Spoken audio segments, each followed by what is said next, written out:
رات گزر گئی تو صبح ان مقدس سروں کو نیزوں پر اٹھایا گیا، اونٹوں کی سواریوں پر مقدس بیٹیوں کو بٹھایا گیا، اور یہ لٹا پٹا سا قافلہ سوئے کوفہ روانہ ہو گیا۔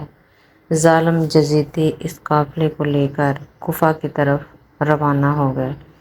رات کو ابن سعد کے لشکر میں سے کسی نے چاہا کہ حضرت امام زین العابدین کو بھی شہید کر دے، لیکن ابن سعد نے کہا کہ یہ بیمار بچہ ہے، اسے چھوڑ دو۔ مشیت الہی بھی یہی تھی کہ کوئی رد سادات میں سے ضرور موجود رہے جس نے سب کچھ اپنی آنکھوں سے دیکھا ہو اور وہ حالات کا عینی شاہد ہو۔ دوسرے روز لشکر یزید نے اپنی تمام لاشوں کو جمع کیا اور انہیں دفن کر کے روانگی کا اعلان کر دیا، مگر اہل بیت کی لاشوں کو دفن کرنے کی ضرورت بھی محسوس نہ کی۔ بغیر کفن اور دفن کیے خاندان نبوت کے افراد اور ان کے ساتھیوں کی لاشیں کربلا میں ہی چھوڑ دیں۔ فرات کے کنارے ایک قبیلہ بنو سعد آباد تھا۔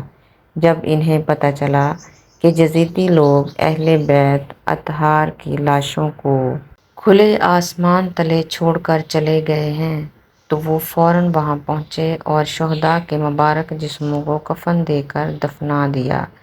یزیدیوں کا قافلہ اہل بیت کرام کے ہمراہ کوفہ میں داخل ہوا اور شہید کے تمام سر ان کے پاس تھے، وہ سب ابن زیاد کے سامنے پیش کر دیے گئے۔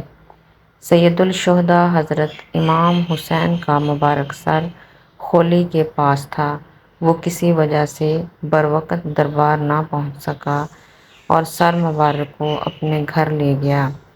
خولی اپنی بیوی سے کہنے لگا، آج میں تیرے لیے دنیا جہاں کی دولت لے کر آیا ہوں۔ مطلب یہ تھا کہ جب یہ مبارک سر ابن زیاد کے دربار میں پیش کروں گا تو بہت سا انعام ملے گا۔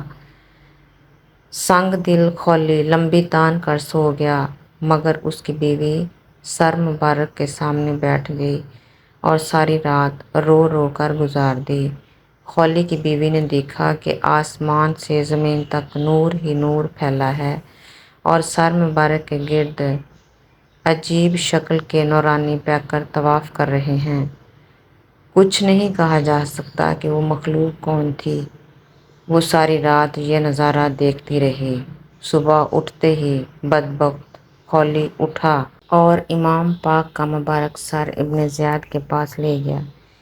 امام عالی مقام کا مبارک سر باقی سروں کے ساتھ اور خانوادہ رسول کے باقی قیدیوں کے ساتھ اس بدبخت ابن زیاد کے تخت کے سامنے پیش کیا گیا۔ وہ بدبخت اس وقت تخت پر ہی بیٹھا تھا اور اس کے ہاتھ میں ایک چھڑی تھی۔ اس نے چھڑی کے ساتھ حضرت امام حسین رضی اللہ تعالیٰ عنہ کے دندان مبارک پر ایک ضرب ماری اور نازیبا گفتگو کی۔ حضور کے ایک کمزور نظر والے صحابی جو وہاں موجود تھے، وہ بہت بوڑھے تھے، ان کا نام زید بن ارقم تھا۔ ابن زیاد کی چھڑی جب حضرت سیدنا امام حسین رضی اللہ تعالیٰ عنہ کے لبوں پر دیکھی تو چیخ اٹھے اور کہا، کچھ تو حیا کر، خدا کی قسم میں نے اپنی آنکھوں سے رسول اللہ صلی اللہ علیہ وآلہ وسلم کے لبوں کو ان لبوں کو چومتے ہوئے دیکھا ہے۔ ابن زیاد کہنے لگے، اے زید، اگر تم بوڑھے نہ ہوتے تو تمہاری گردن بھی میں ابھی اتار دیتا۔ ابن زیاد نے اس سب کے بعد یزید کی خوشنودی کے لیے حضرت امام حسین رضی اللہ تعالیٰ عنہ کا سر انور اور دیگر سروں کو جلوس کے ساتھ اور خانوادہ رسول کی پاک بیویوں کے ساتھ یزید کی طرف دمشق روانہ کر دیا۔ جب یہ قافلہ دمشق کی طرف روانہ ہوا تو راستے میں ایک گرجے کے قریب پڑاؤ کیا۔ وہاں انہوں نے جلی حروج میں ایک پہاڑی پر سرخ رنگ کے ساتھ یہ شعر لکھا ہوا دیکھا، جس قوم کے حسین کو قتل کر دیا ہے، کیا وہ قیامت کے دن ان نانا جان کی شفاعت کی امید رکھ سکتی ہے؟ اہل قافلہ نے جب یہ شعر پڑھا تو ان کے رونگٹے کھڑے ہو گئے۔ وہ یہ سمجھنے سے قاصر تھے کہ اس پہاڑی پر ایسے انداز میں یہ شعر کس نے لکھا ہے۔ ابھی وہ حیران پریشان ہو رہے تھے کہ قریبی گرجے سے ایک پادری ان کے پاس آیا تو اہل قافلہ نے اس کی آمد کو غنیمت جانا اور اس سے پوچھا کہ یہ شعر اس پہاڑی پر کس نے لکھا ہے اور یہ کب سے لکھا ہوا ہے۔ وہ راہب کہنے لگا کہ یہ شعر تو یہاں ہمارے بڑوں کے زمانے سے لکھا ہوا ہے۔ راہب نے پوچھا کہ یہ نیزے پر سر کس کا ہے، یہ قیدی کون ہے؟ راہب کو بتایا گیا کہ یہ سر حسین ابن علی کا ہے اور یہ بیویاں اسی مقدس خاندان کی ہیں۔ وہ راہب کانپ اٹھا۔ 10,000 دینار کے بدلے میں اس راہب نے ایک رات کے لیے اس قافلے سے سر حسین لے لیا۔ چنانچہ قافلے نے ایک رات کے لیے وہیں پڑاؤ کیا۔ راہب نے اپنا گھر خالی کروا کر پاک بیویوں کو وہاں ٹھہرایا اور خود مبارک سر کو ایک دھوئے ہوئے پاک تشت میں رکھ کر خود اس کے سامنے بیٹھ گیا۔ خیر یہ الگ واقعہ ہے کہ کیسے اس راہب نے پاک بیویوں اور مبارک سر کی خدمت کی، جو یہاں بیان کرنا مقصود نہیں۔ صبح اٹھتے ہی یہ قافلہ دوبارہ روانہ ہوا اور جب یہ قافلہ یزید کے دربار پہنچا تو وہ پہلے سے ہی اس قافلے کا منتظر تھا۔ جب سر حسین رضی اللہ تعالیٰ عنہ یزید کے سامنے رکھا گیا اور وہ اپنے تخت پر بیٹھا تھا تو اس نے ایک چھڑی حضرت حسین رضی اللہ تعالیٰ عنہ کے ہونٹوں اور دانتوں پر مار کر کہا، تم اپنے انجام کو پہنچ چکے ہو۔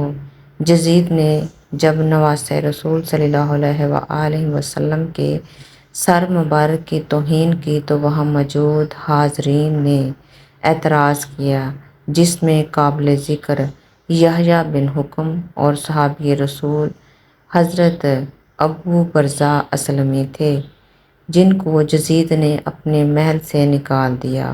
اس کے بعد دخترِ سیدہ کائنات حضرت زینب نے ایک تاریخ ساز خطبہ یزید کے دربار میں دیا، جس سے وہاں موجود لوگوں کے دل لرز اٹھے۔ یزید جب پشیمان ہوا تو اس نے قافلے کو قید میں ڈال دیا۔ قید سے رہائی کے بعد یہ قافلہ جب مدینہ پہنچا تو وہاں کے لوگوں نے چیخو پکار کی۔ ناظرین گرامی، سید الشہداء کے مبارک سر کے بارے میں 5 روایات ملتی ہیں کہ وہ کہاں اور کس نے دفن کیا۔ سب سے پہلی روایت علامہ قرطبی اور شاہ محدث دہلوی سے ہے کہ یزید نے اسیران کربلا اور سر انور کو مدینہ بھیجا۔ یہاں پر حضرت امام زین العابدین نے سر مبارک کو حضرت حسن یا حضرت سیدہ فاطمہ سلام اللہ علیہ کے پہلو میں دفن کر دیا۔ دوسری روایت میں ابو ریحان البیرونی کہتے ہیں کہ اسیران کربلا نے 40 روز کے بعد کربلا واپس آ کر سر مبارک کو جسد مبارک کے ساتھ ملا کر دفن کیا۔ تیسری روایت یہ ہے کہ یزید کے حکم پر سر امام حسین رضی اللہ تعالیٰ عنہ کو ہر شہر میں لے جایا گیا۔ اسکلان پہنچا تو وہاں کے امیر نے اسے دفن کر دیا۔ چوتھی روایت یہ ہے کہ اسکلان میں جب فرنگیوں کی حکومت قائم ہوئی تو 548 ہجری میں طلحہ بن زریق نائب مصر نے اسکلان سے سر انور کو لیا اور مصر لے گیا۔ وہاں اس نے مشہد حسینی بنوایا۔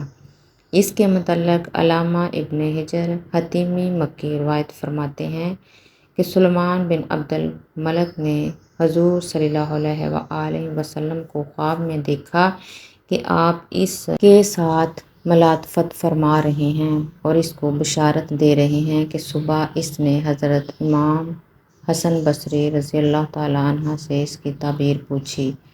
انہوں نے فرمایا، شاید تو نے حضرت محمد صلی اللہ علیہ وآلہ وسلم کی آل کے ساتھ کوئی بھلائی کی ہے۔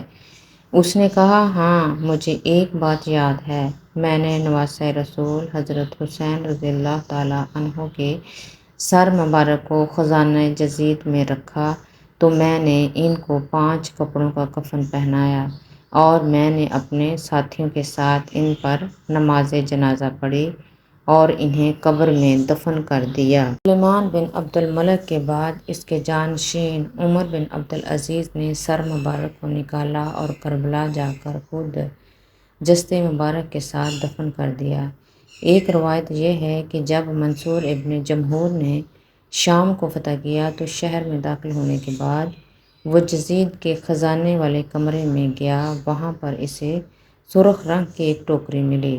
منصور نے اپنے غلام سے کہا کہ اس ٹوکری کو حفاظت سے رکھو کہ یہ بنی امیہ کے قیمتی خزانوں میں سے ایک خزانہ ہے، لیکن جب اس کو تھوڑے عرصے کے بعد کھولا تو دیکھا کہ اس میں امام حسین رضی اللہ تعالیٰ عنہ کا نورانی سر ہے جس سے عطر کی خوشبو آ رہی تھی۔